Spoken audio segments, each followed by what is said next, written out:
My 8-year-old granddaughter was exhibiting some signs of problems. Some of them were behavioral problems, like wanting her way all the time and pitching a fit and crying and trying to wear you down when she didn't get her way, because that's what she had been used to in those younger years, getting her way with parents who were heavily involved in drug use. And so some of her behavior was wanting her way, but other behaviors really worried me because she was fearful. She was afraid of a lot of things. She was afraid of somebody breaking in the house. She was afraid to go on for me to drive on the interstate, because she had been in multiple accidents while her mother was under the influence, and it scared her so bad that she would always ask me, "Are you going to drive on the interstate? Can we not do that? Will you not go on the interstate?" And that sort of thing. In her words, she was telling me that she was just afraid that if we went on the interstate, there would be an accident. So she was very clingy, and she always wanted to know where you were and when you were coming back, because she had spent time away from her parents so much that I think she was really worried when the person closest to her was not right where they should be, when they should be. My grandson, who I have guardianship over, was showing signs of anger and aggression at school. He was in elementary school when it started, when I first received him, because of the trauma that he had in his life. He was, I am not going to say bullying other kids, but he was getting into fights, wasn't listening to the teachers and all of that. So what happened, that he was getting suspended from school, and one of the social workers at the Montgomery Public School System, we talked, and she came to me, and she handed me a brochure, and she told me, because school was about to be out, she told me to check into this program for my grandson. Hi, I'm Mike Horn. And I'm Jonna Horn. And our daughter Cheyenne is and occasionally still a part of the CARES program. Still makes touch-in visits with Miss Keela, and for that we're very thankful. When Cheyenne came to live with us, we had known her for a long time, and we just we didn't realize the pain that she had endured for many years in her home. And what we knew of Cheyenne, she kept secret. I mean, the bad part, she kept secret from us, I think. Yes. Because we didn't know of all that she went through. But as she lived with us, months rolled by, and we saw periodic anger and shame,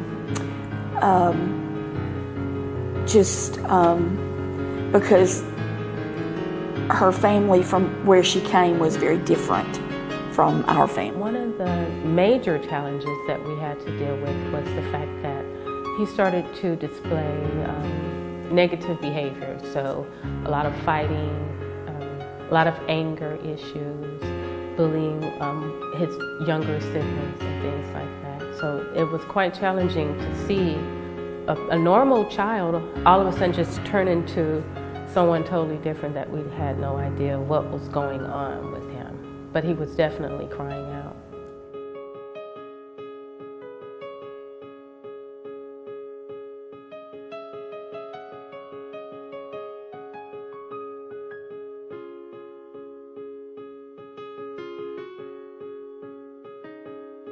We were actually referred to the CARES program through DHR. As a family, we were again attempting to deal with our teenager to find out what was going on with him. And they suggested that we contact you guys. And then from that point, we were able to journey through for healing. I had spoken with Cheyenne several times, and she was not ready for counseling until she came to a roadblock that she struggled in getting past. And she wanted to forgive her birth parents. And she just told me, I don't know how. And that gave me a toe to get in the door, that this is something. I gave her the brochures, and we looked at it, and she agreed. It was part of her decision as well to Absolutely. come to.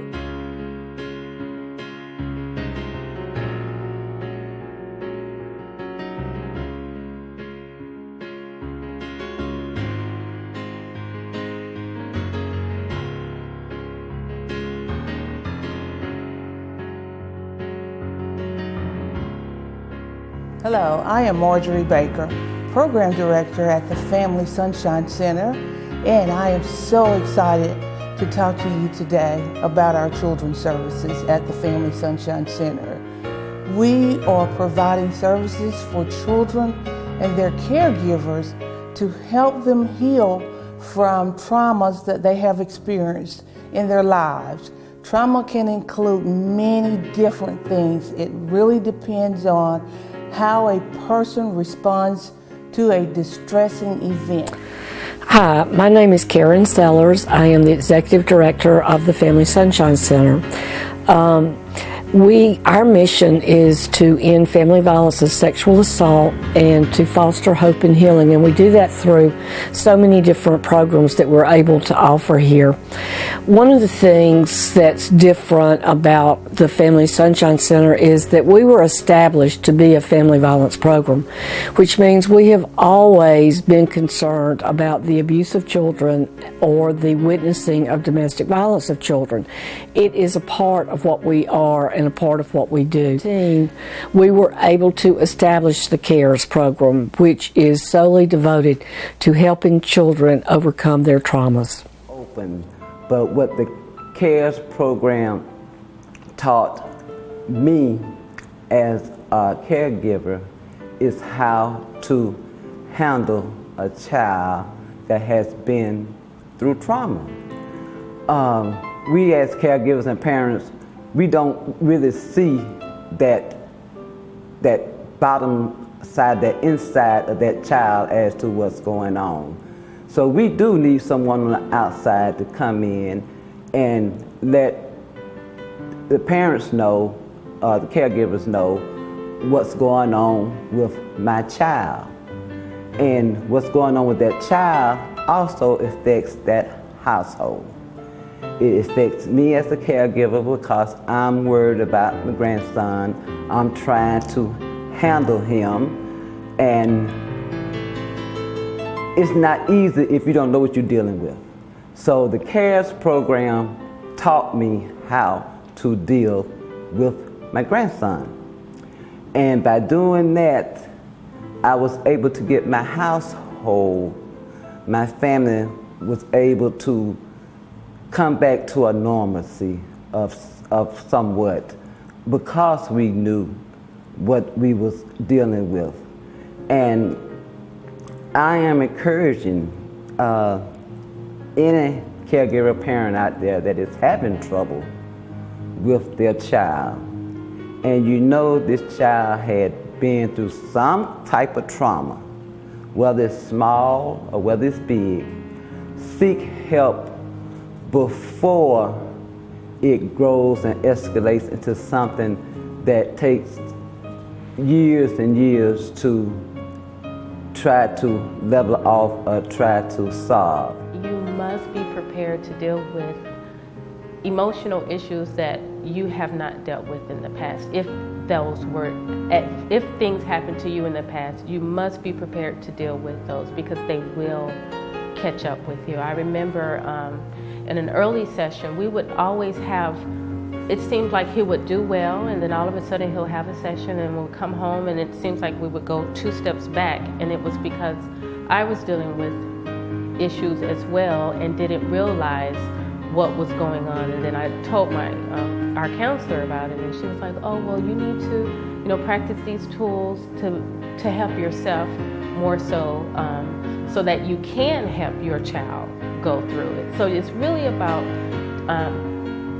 focusing on yourself in the beginning so that you can help your child. And then as you go along the journey, the tools that you do gain, you tend to become more confident, you become a much better parent, and then when you're finally at the end and you see the changes that your child has made, because our teenager, he's no longer, rebellious, he's no longer acting out, he knows how to communicate with us now, and we know how to communicate back with him, so we're not giving him what he gives us, we're giving each other the tools that we've gained since we've been in the CARES program. Well, it's helped me because I've really begun to focus on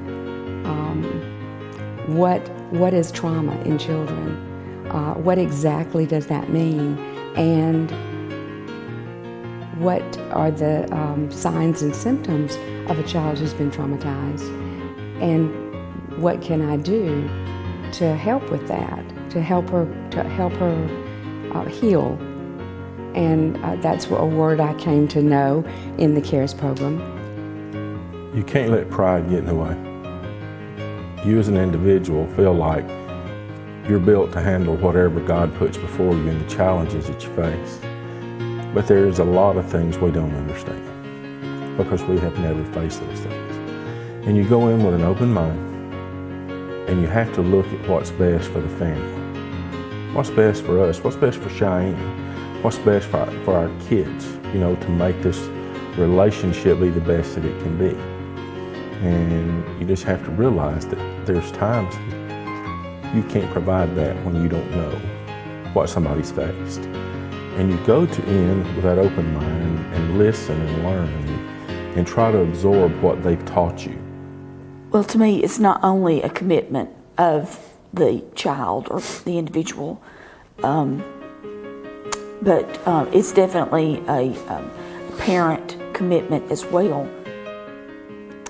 We see when she says, now I'm working on that, and it's just kind of like she refers back to any kind of encouragement that she received from Keela, and she'll say, now I'm working on that, and she is, because she things that may have just sent her down a deep tunnel for days, and trying to help her pull out of that. Now she, for starters, doesn't allow herself to go that deep. It might be a pothole now, opposed to a deep tunnel, but she can pull herself out of it as well. And of course, not that we don't want to be. Oh, sorry. Not that we don't want to be utilized. Not that we don't want to be part of the process, but for her as a growing young woman, for her to be self-sufficient and to know how to deal with the hardship, and to know where she's been and where she's at and where she wants to be. At first I didn't really want to do it because I just felt weird, having to go through something like that, but as time went on, I felt that in order for me to make my life better and to move on, I needed to learn to forgive, but I just didn't know how, so that was kind of the starting point for me accepting that I kind of needed to have counseling, and I'm able to trust people more now. I'm able to open up and talk whenever I have something going on, or I'm just able to rely on people more. At first I felt like unworthy and stuff, and I just felt like somehow, some way, everything was my fault. It helped me realize that I didn't do anything and I didn't deserve what I was going through. Now that I have completed the program, I just graduated high school in May, and in the fall of 2016 I will be attending Faulkner University. I hope to get my nursing degree and just help make the world a better place.